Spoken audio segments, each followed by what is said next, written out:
Alors moi je m'appelle Carole, je suis fondatrice d'Arbolescence et en fait je travaille depuis une petite dizaine d'années avec des hommes et des femmes également à renouer avec leur corps, à mieux comprendre également ce qui les traverse, à comprendre les émotions. Et en fait l'idée là c'est vraiment qu'elles puissent avoir une meilleure lecture de qui elles sont, de leurs forces mais également de leur vulnérabilité pour ajuster en fait leur élan. C'est-à-dire c'est de cette compréhension-là que l'élan juste et aligné va pouvoir se mettre en marche. Moi, je suis Amandine Joannet, je suis créatrice de Mesdames et m'occupe de l'aménagement et de la décoration des intérieurs, pas que. Alors, j'accompagne l'habitat sous toutes ses formes fonctionnelles, et, énergétiques, symboliques, esthétiques depuis près de 20 ans. Et donc cette expérience et cette pratique pluridisciplinaire de l'habitat m'a montré combien il y avait une reliance évidente entre les lieux et ceux qui l'habitaient. Et comment est née l'idée des ateliers Habiter sa vie? Alors au fur et à mesure de mes interventions chez les clients, pour les accompagner dans l'aménagement de leur intérieur, je me suis rendu compte qu'ils cherchaient à nouer un dialogue intime, à se livrer. Ils avaient vraiment ce besoin d'intimité, de créer une intimité en fait avec moi pour exprimer leurs attentes profondes. Et finalement, ces attentes profondes, je les ai perçues dès que je suis rentrée chez eux. À la lecture de leur intérieur, on percevait leur façon d'habiter aussi. Notre intérieur reflète notre monde intérieur et de toute façon, on n'habite jamais un lieu sans intention. De cette intention naît une signification et c'est la définition même du langage. Donc on peut vraiment dire qu'un habitat a son propre langage. De mon côté, j'ai observé que le corps fonctionne exactement comme un investissement de maison. C'est la même chose. En fait, en quelque sorte, on a tous un monde intérieur qui est vaste et qui nous correspond à nous.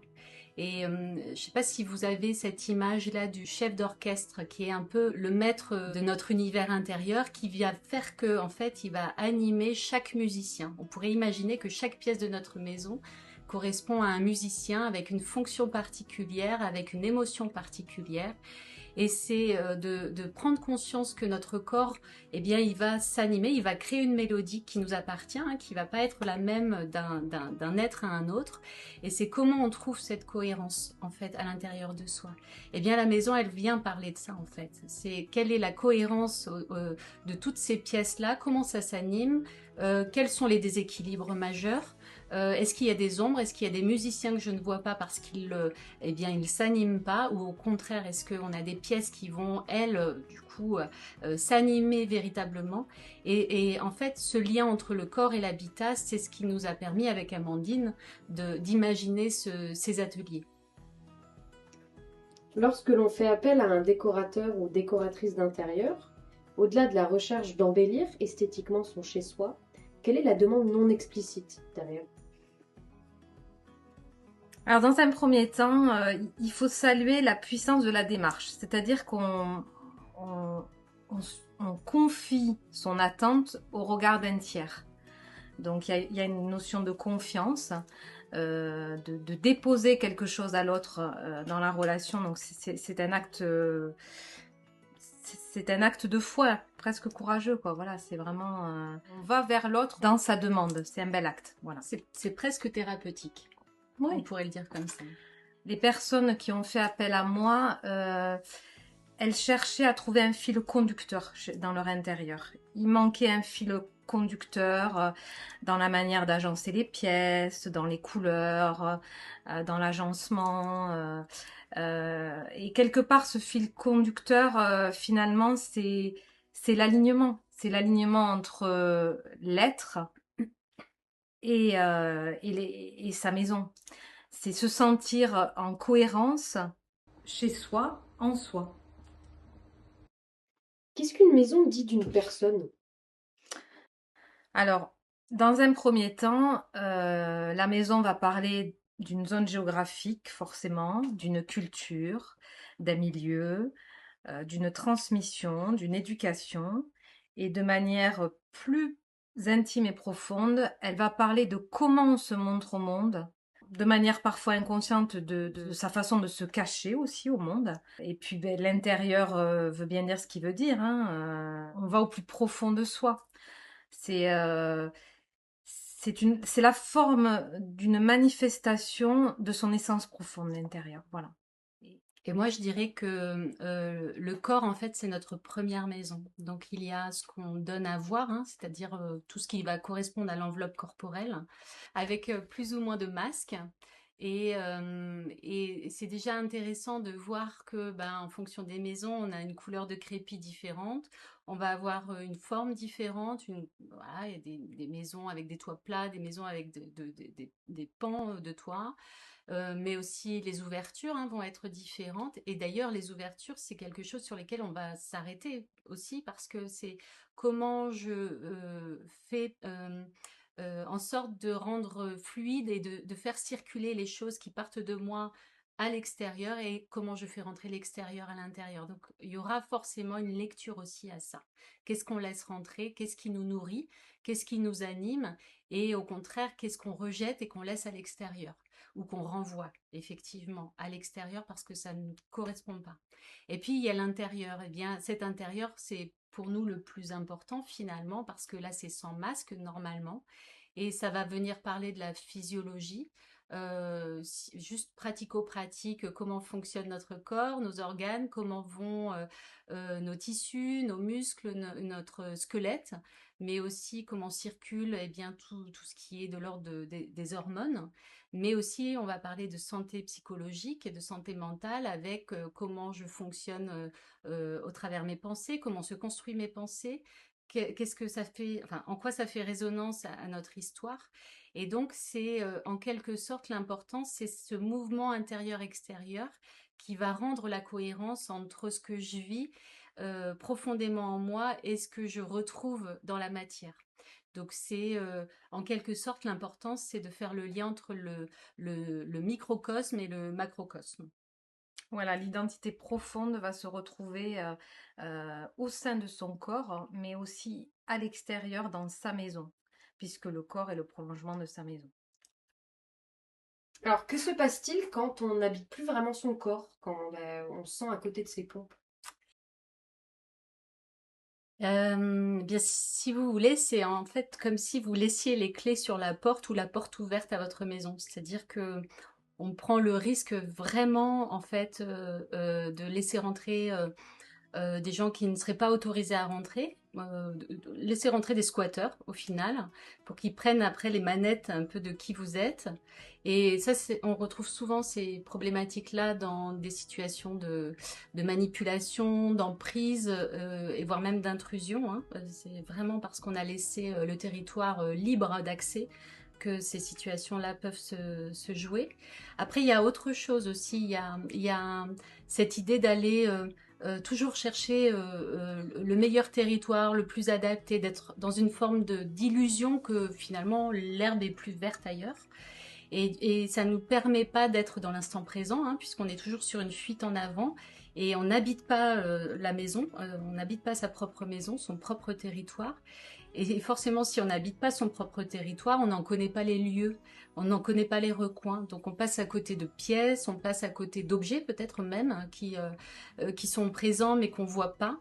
Et du coup, on n'utilise finalement pas ou peu ses forces, ou on les utilise mal. Je parlais tout à l'heure de musiciens qui s'accordent à jouer une mélodie qui nous correspond. Hein. Je parlais de cohérence, mais on peut aussi parler d'harmonie. Donc, c'est laisser la possibilité que l'autre décide de notre propre mélodie. Qu'est-ce qu'un lieu en harmonie change dans une vie? Alors, il faut se rendre compte qu'un lieu n'est jamais figé. Voilà, il est pas, il ne reste pas dans la même atmosphère tout le temps. Ce n'est pas un lieu parfait non plus. Voilà, on associe souvent l'harmonie à la perfection. Non. C'est comme si en réalité l'harmonie, en fait, c'est pas un état figé, c'est quelque chose qui va forcément évoluer parce qu'on est en chemin, on est tous en chemin et donc forcément on va pas se trouver aligné avec les mêmes choses à 15, 20, 30, 60 ans. On aspire à être des êtres d'évolution et notre intérieur va refléter ça puisque l'habitat est vraiment le prolongement de soi. Ça déjà c'est un premier point Oui, peut-être tout à fait. par rapport à l'état C'est ça, d'harmonie. je pense que c'est un lieu qui prend en compte aussi nos besoins profonds.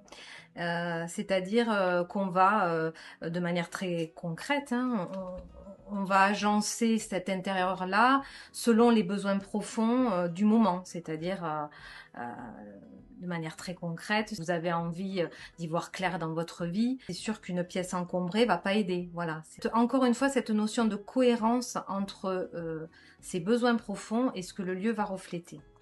C'est en quelque sorte un langage en fait. Les pièces que l'on va rencontrer chez soi et la façon dont on a investi le lieu va être un langage, alors certes symbolique, de notre état du moment. Voilà. Mais c'est toujours sans jugement parce qu'en fait, on est des êtres d'évolution, encore une fois, je le répète. Donc, tout ce qu'on va être amené à traverser dans la vie, ça va forcément nous remuer plus ou moins.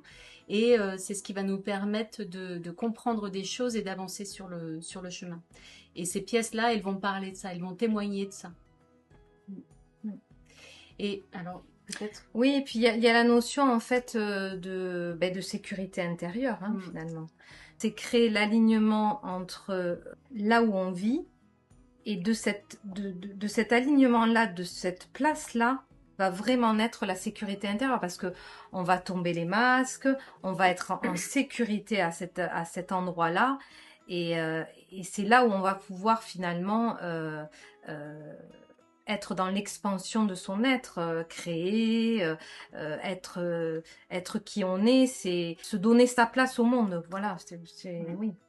D'où l'importance de prendre le temps de revisiter notre maison, en fait, de le faire comme un bilan, en fait, pour faire le point avec nos, voilà, l'état du moment, nos déséquilibres et aussi nos forces, parce que souvent on perd de vue nos forces dans ces moments un peu délicats, oui, de déséquilibre. Et je veux simplement rappeler que la notion de sécurité intérieure, elle est un peu galvaudée, elle est un peu reprise par beaucoup de thérapeutes, même de gens là au cours de conversation. On va parler de sécurité intérieure. Pour moi, la sécurité intérieure, elle ne peut être présente qu'à partir du moment où on se connaît, à partir du moment où on a identifié nos ressources et là où on est moins bon. Et ça, c'est ce qui va créer finalement le socle, les fondations. Et c'est dans ces fondations-là qu'on est vraiment authentique et qu'on peut lâcher les masques, lâcher la pression. Hein, on parle de lâcher prise à ce moment-là. Et c'est de cet espace-là qu'on va créer qui on est. C'est un espace libre, authentique et profond de comment je peux exprimer qui je suis, comment j'affirme qui je suis. Et en fait, c'est de la faille qu'on va faire naître la plus belle chose, quoi. Et ces fondations, elles restent. Elles restent. Le Peu importe socle où on va, reste. effectivement. On peut changer la couleur, on peut changer l'agencement, mais le socle, il va rester. Et connaître ce socle, c'est un outil merveilleux, quoi. Voilà. Habiter sa vie, ce ne sont pas des ateliers théoriques, où l'on reste simplement assis à écouter. Ce sont avant tout des expériences vivantes, sensibles et concrètes. C'est un temps d'exploration, d'observation du lien qui existe entre notre monde intérieur, notre corps et notre habitat. L'idée est de créer des espaces de conscience accessibles et profondément humains où chacun peut venir se comprendre sans aucun jugement et retrouver plus de cohérence entre sa vie intérieure et la manière dont il occupe son espace. Ce sont des ateliers vivants, doux et transformateurs où l'on explore autrement la connaissance de soi et l'aménagement de son lieu de vie. Quand vous entrez dans une maison, qu'est-ce que vous percevez immédiatement ? Alors, bien évidemment, la perception, ça reste très personnel, inhérent à une personne, à son histoire, à sa sensibilité. Mais en tout cas, moi, je vais ressentir des choses qui seront liées à mon expérience au travers de l'habitat, à une manière à moi d'analyser les lieux, les personnes. Voilà, c'est un ressenti tout à fait subjectif, mais qui reste une boussole pour moi, hein. Et le point aussi important, c'est la circulation dans l'espace. Comment l'articulation entre les objets, les pièces, les couleurs, comment tout ça s'articule. Est-ce qu'il y a une harmonie, est-ce qu'il y a une cohérence avec les personnes, avec l'énergie qui circule? Ça va être un point de départ important pour moi parce que ça va être finalement l'endroit où ça va coincer, où je vais sentir quelque chose qui grippe, qui s'agrippe. C'est là où je sais que je vais devoir travailler. Voilà. Peux-tu préciser le rôle de ces forces dans la lecture de l'habitat? En fait, quand je parle de force, je parle de... Il faut savoir que notre monde intérieur, il est régi par ces forces.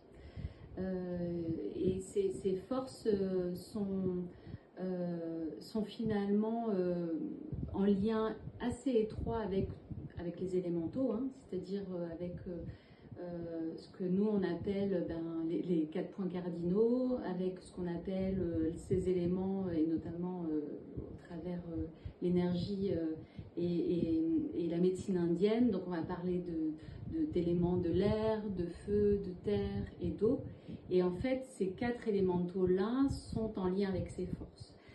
Donc ce sont en quelque sorte des sous-personnalités, on va dire ça comme ça, des sous-personnalités qui s'expriment, avec pour chacune d'entre elles en tout cas, eh bien, des fonctions particulières, des polarités vraiment particulières. Et cette lecture-là de chaque personnalité, de chaque sous-personnalité, va nous donner une indication, en tout cas, dans ce qui se révèle chez nous. Voilà. Donc c'est intéressant de connaître ces sous-personnalités qui s'animent profondément en nous, parce que ça va nous parler de notre essence profonde, et c'est d'aller visiter ces forces-là. Voilà. Donc forcément ce sont des ressources, mais ça va aussi nous parler, si on parle de polarité, du point de vigilance à avoir pour chaque force. Voilà, il y a une polarité positive et négative dans tout.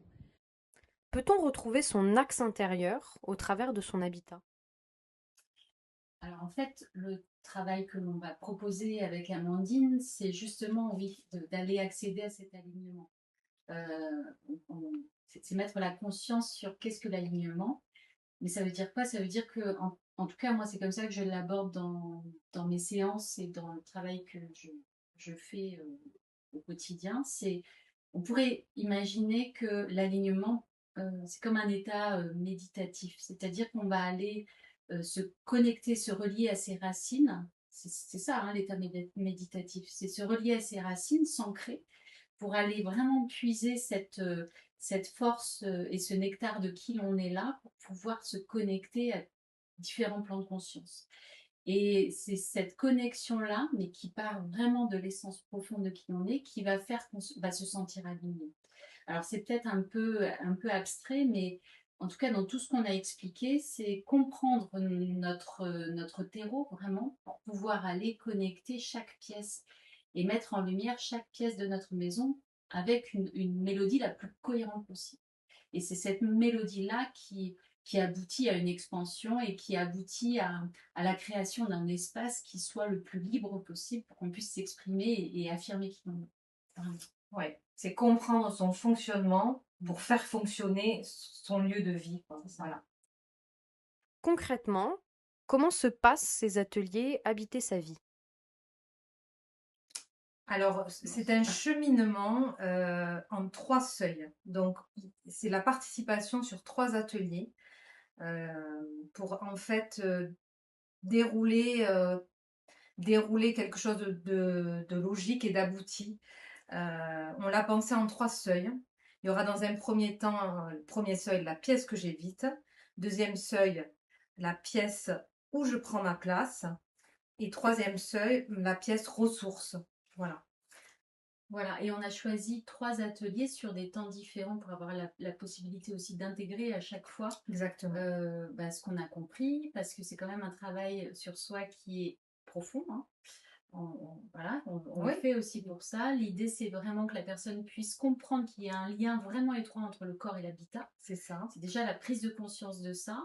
L'expérimenter aussi Voilà. chez elle le temps de cette intégration-là. Voilà, et d'imaginer ce cheminement logique qui va amener la personne à une finalité, hein, un objectif, qui est de repartir quand même avec des conseils assez précis Concret, et oui. personnalisés, surtout, Exactement. et de pouvoir mettre en mouvement quelque chose. En fait, on imagine que la finalité se termine par une mise en mouvement. Voilà, un élan en tout cas de modifier quelque chose dans son habitat, mais aussi de manière Au plus personnelle. profond de soi. Voilà. Et le mouvement, c'est la vie, d'où habiter sa vie. Voilà. Et donc, il y aura 3 dates. Alors, les ateliers s'organisent dans les Cévennes à Brissac, mais aussi à Toulouse. Et sur 3 dates, espacées généralement d'1 mois. Donc, et avec un petit groupe. On y tient aussi avec Carole de créer quelque chose d'intime où chacun peut s'exprimer. Voilà, la place à la parole, ça c'est évident. Ça, c'est évident. Il faut que ça soit vraiment créatif et vivant au travers de ces ateliers. C'est ce qu'on recherche vraiment. Oui, on ne cherche pas à faire de la transmission de savoir, pas du tout. Et en plus, ça reste vraiment de l'interprétation par rapport à nos vécus, par rapport à nos expériences. Donc, ce sont que des propositions. Ça, c'est hyper important de le redire là.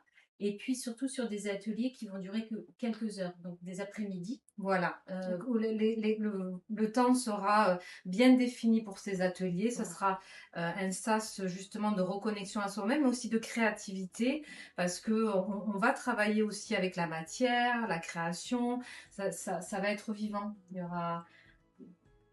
Voilà. Et dans le contenu, forcément, on va allier nos deux domaines de connaissances, je vais dire, avec l'idée d'introduire des méditations, alors voilà, des expériences en tout cas méditatives, de retour à soi, en faisant appel à notre sensorialité, on va le dire comme aussi, ça. mettre en avant les sens, l'odorat, le toucher, ça c'est important. Et puis aussi des ateliers d'expression libre, voilà, d'amusement, on va aussi se reconnecter à son âme d'enfant dans ces ateliers, c'est important. Et vous, que vous raconte votre maison ?